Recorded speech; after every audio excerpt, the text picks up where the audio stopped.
ஆமை புகுந்த வீடான அதிமுக, ஆசை காட்டி மோசம் செய்த லீமா, வேதனையில் வேலுமணி.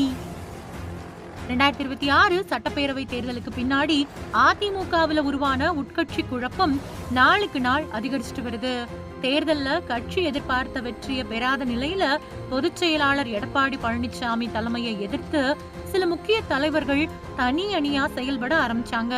ஆனா எதிர்பார்த்தபடி அமைச்சர் பதவி கிடைக்காததால அவங்க ஏமாற்றம் அடைஞ்சிருக்காங்க. இந்த நிலையில வேலுமணி தரப்புல இருந்து 8 எம்எல்ஏக்கள் சைலண்டா எடப்பாடி தரப்புக்கு தாவிட்டாங்களாம். ஆனா கட்சி பதவி தர முடியாது அப்படின்னு எடப்பாடி சொல்லிட்டாராம். இதனால் அவங்களுக்கு கூடுதல் அதிர்ச்சி ஏற்பட்டிருக்கு.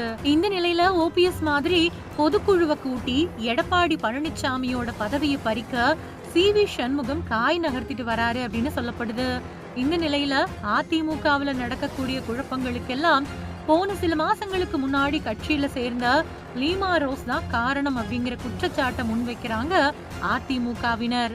அதிமுக தொடர்ந்து தேர்தல்ல தோல்விகளை சந்திச்சுட்டு வர்றதால கட்சியில மாற்றம் தேவை அப்படிங்கிற குரல்கள் ஏற்கனவே எழுந்துகிட்டு இருக்கு. குறிப்பா நீக்கப்பட்ட தலைவர்களை மறுபடியும் கட்சியில இணைக்கணும், ஒற்றுமையா செயல்படணும் அப்படின்னு பல தரப்புல இருந்தும் கருத்துக்கள் வந்துச்சு.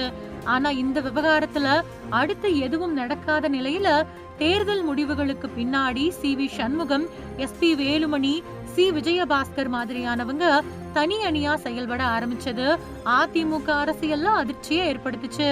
இந்த நிலையில முதல்வர் விஜய் தலைமையிலான தாவேக அரசுக்கு நடந்த நம்பிக்கை வாக்கெடுப்புல எடப்பாடி பழனிசாமி உத்தரவை மீறி இந்த அணியை சேர்ந்த எம்எல்ஏக்கள் ஆதரவு தெரிவிச்சாங்க. இதுவே அதிமுகவுல பிளவு வெளிப்படையா தெரியற அளவுக்கு சூழ்நிலையை மாத்துச்சு.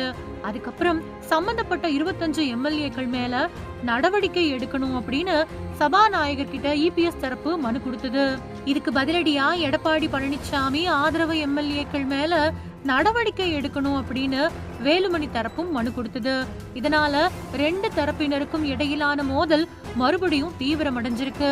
இந்த நிலையில தாவேக அரசு ஆதரிச்சா அமைச்சரவையில இடம் கிடைக்கும் அப்படிங்கிற நம்பிக்கை அதிருப்தி அணியினர்கிட்ட இருந்ததா சொல்லப்பட்டுச்சு.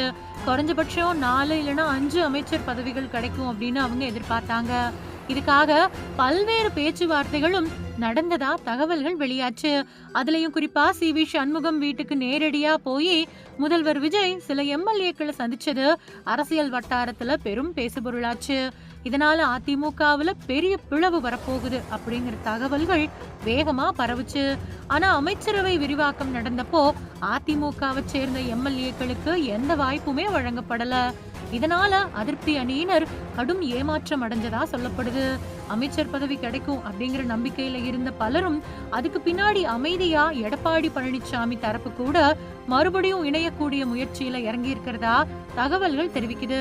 இதோட விளைவா ஆரம்பத்துல இருந்த ஆதரவு இப்போ குறைஞ்சிட்டதா சொல்லப்படுது. முன்னாடி 25 எம்எல்ஏக்கள் இருந்த அணியில இப்போ 17 பேர் மட்டும் தான் உறுதியா இருக்கிறதா அரசியல் வட்டார தகவல்கள் தெரிவிக்குது.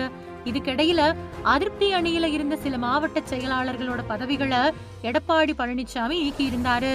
அந்த பதவிகளை மறுபடியும் வழங்கணும் அப்படின்னு அவங்க கோரிக்கை வச்சதா சொல்லப்படுது. ஆனா இந்த விஷயத்துல இபிஎஸ் தரப்பு கடுமையான நிலைப்பாட்டை எடுத்திருக்கிறதா தகவல்கள் வெளியாயிருக்கு. கட்சியில சேர விரும்பினா அமைதியா சேரலாம், ஆனா பறிக்கப்பட்ட பதவிகளை திரும்ப வழங்க முடியாது அப்படின்னு தெளிவா சொல்லப்பட்டதாகவும் சொல்லப்படுது. இதனால அதிருப்தி அணியில மேலும் குழப்பம் ஏற்பட்டிருக்கிறதா தெரியுது. இந்த நிலையில சி.வி. சண்முகம் மட்டும் இன்னும் பின்வாங்க ரெடியா இல்ல அப்படின்னு சொல்லப்படுது. அதிமுக பொதுக்குழுவை கூட்டி எடப்பாடி பழனிசாமி தலைமையை மாத்தணும் அப்படிங்கறதுல அவரு உறுதியா இருக்கிறதா தகவல்கள் வெளியாயிருக்கு. ஓ பன்னீர்செல்வம் எப்படி ஓரங்கட்டப்பட்டாரோ அதே மாதிரி இபிஎஸ்ஐயும் அரசியல் ரீதியா பலவீனப்படுத்தணும் அப்படிங்கிற கணக்குல அவரோட தரப்பு செயல்பட்டு வர்றதா சொல்லப்படுது. இன்னொரு பக்கம் பொதுக்குழுவை கூட்ட எடப்பாடி பழனிசாமியும் ரெடியா இருக்கிறதா தகவல்கள் தெரிவிக்குது. இதனால அடுத்த சில வாரங்கள் அதிமுகவுல மேலும் பரபரப்பான அரசியல் திருப்பங்கள் ஏற்படும் சூழல் உருவாயிருக்கு. இந்த நிலையில அதிமுகவுல நடக்கக்கூடிய குழப்பங்களுக்கெல்லாம் அமைச்சர் ஆதவ் அர்ஜுனாவோட மாமியாரும் லால்குடி எம்எல்ஏவுமான லீமா ரோஸ் தான் காரணம் அப்படின்னு சொல்றாங்க அதிமுகவினர். தாவேகாவுக்கு ஆதரவு கொடுத்தா அமைச்சர் பதவி வழங்கப்படும் அப்படின்னு அவங்க பேச்சுவார்த்தை நடத்தினதாவும் பணத்தாசை காட்டினதாவும் குற்றம் சாட்டுறாங்க அதிமுகவினர். இப்போ அதிருப்தி எம்எல்ஏக்களை விஜய் கண்டுக்காத நிலையில எடப்பாடி பழனிசாமியும் மறுபடியும் பதவி கொடுக்க மறுத்துட்டாரு. இதனால அதிமுக பெரும் பின்னடைவை சந்திச்சிருக்கு.